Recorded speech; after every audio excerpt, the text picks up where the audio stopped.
Hello, this is Aaron Kupferberg for PowerPopaholic.com, and today we are talking with Power Pop legend Dwight Twilley. How are you today, Dwight? I'm good, Aaron. Great. So maybe you could tell me a little bit about the new project you released, the Green Blimp. Mm-hmm. Well, it's my new studio album, which is also, by the way, available on vinyl. Okay. And it's been a couple of years in the making, and we're very proud of it, and excited about the reaction that we're getting to it, and couldn't be more pleased. Who helped you on the album? Helped in what way? Well, I mean, did guitar work, some background vocals, production?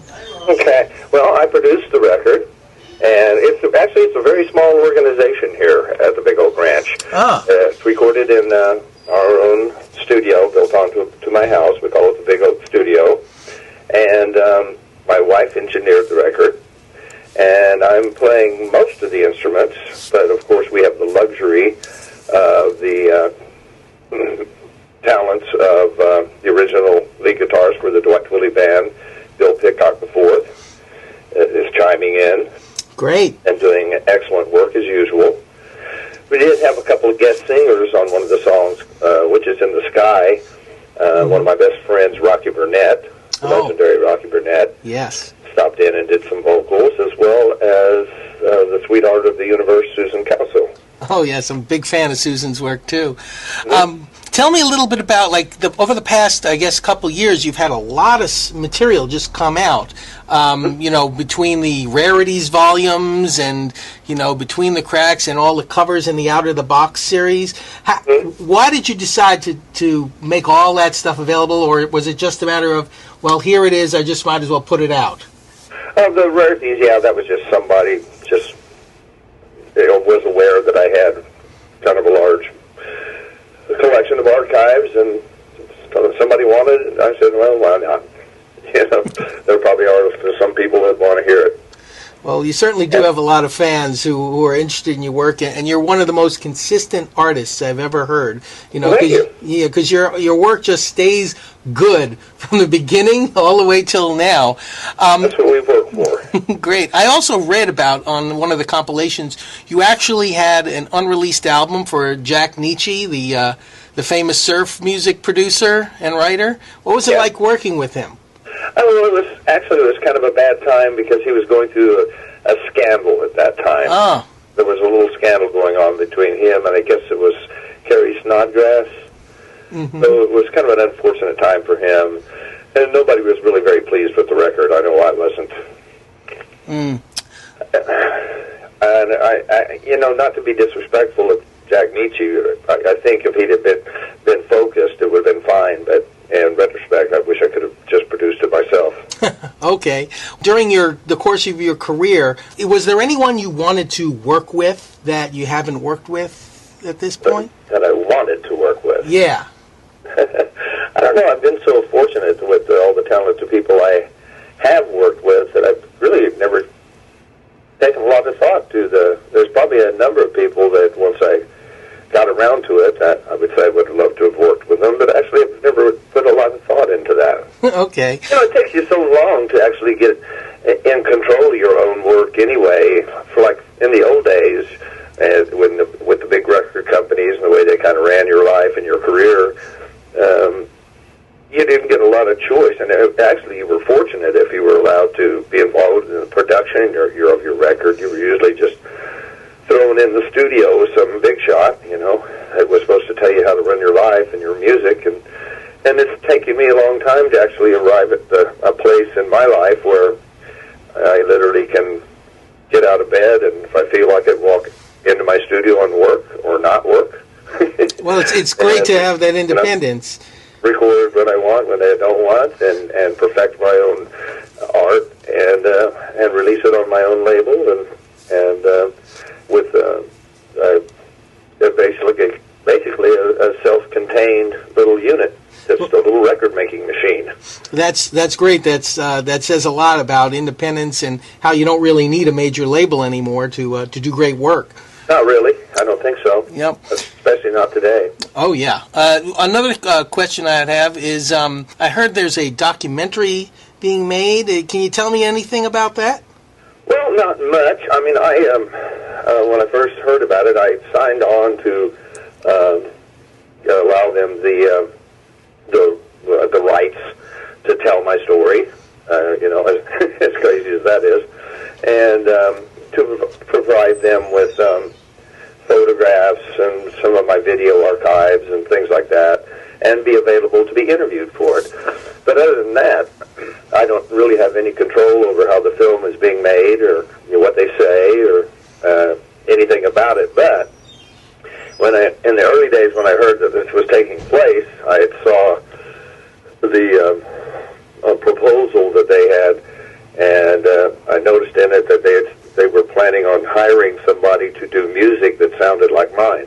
Huh. And I thought to myself, no, that's a little weird. Why don't they get the real thing?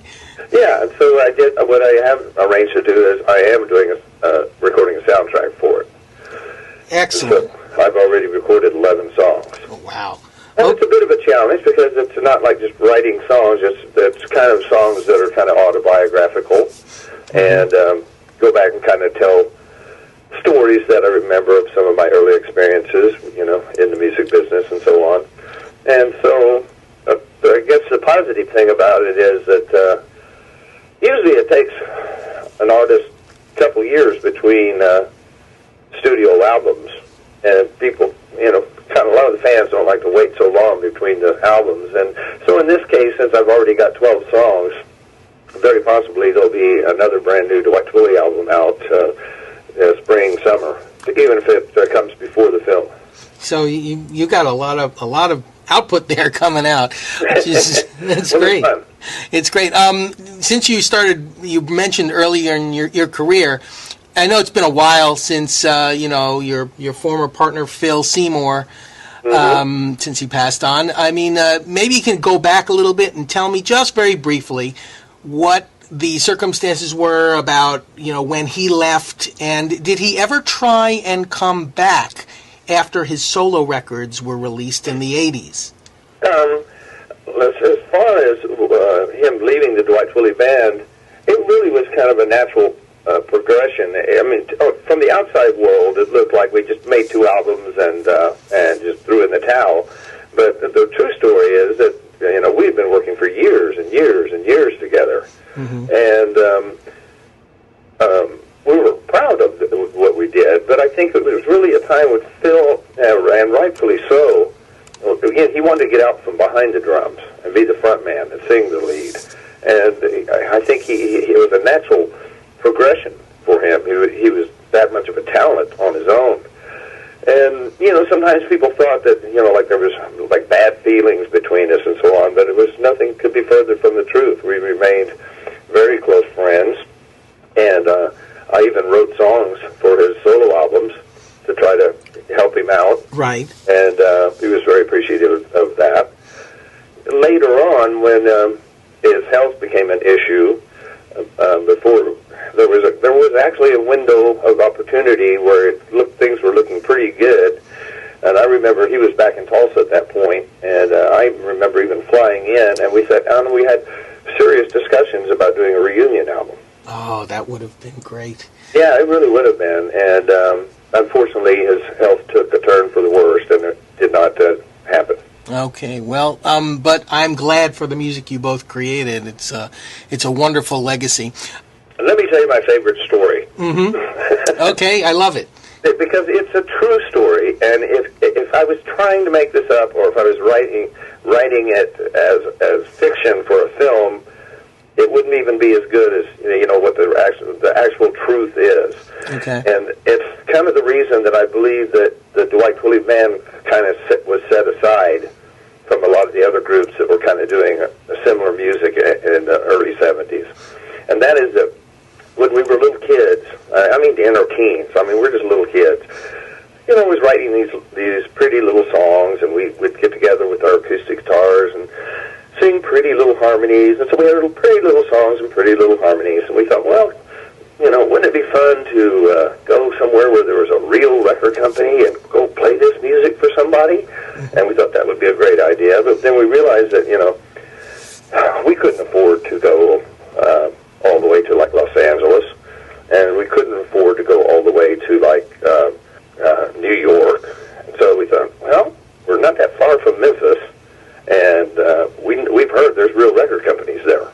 So we just got in my little 58 Chevy station wagon with like a little cassette of our little songs. Right. And we, finally arrived in Memphis, and like just naive little kids, we were just driving down the street looking for what looked like a real record company. And lo and behold, we found one, and it looked like a real some kind of record company where they record and do all that kind of stuff. And we go in and we play our little tape for some guy named Phillips. Oh, that's right, Sam Phillips. And we just and this guy liked her music, and so he thought it would be in the first place, we didn't realize at all the significance of the fact that this place was called Sun Records, and because we were wise enough and educated enough to know, of course, that the Beatles invented rock and roll, and Elvis was just a guy in movies. we were that intelligent. So he decided to send us down to work with an early Sun recording artist turned producer named Ray Harris. Oh, okay. There was some town we'd never really heard of called Tupelo, Mississippi.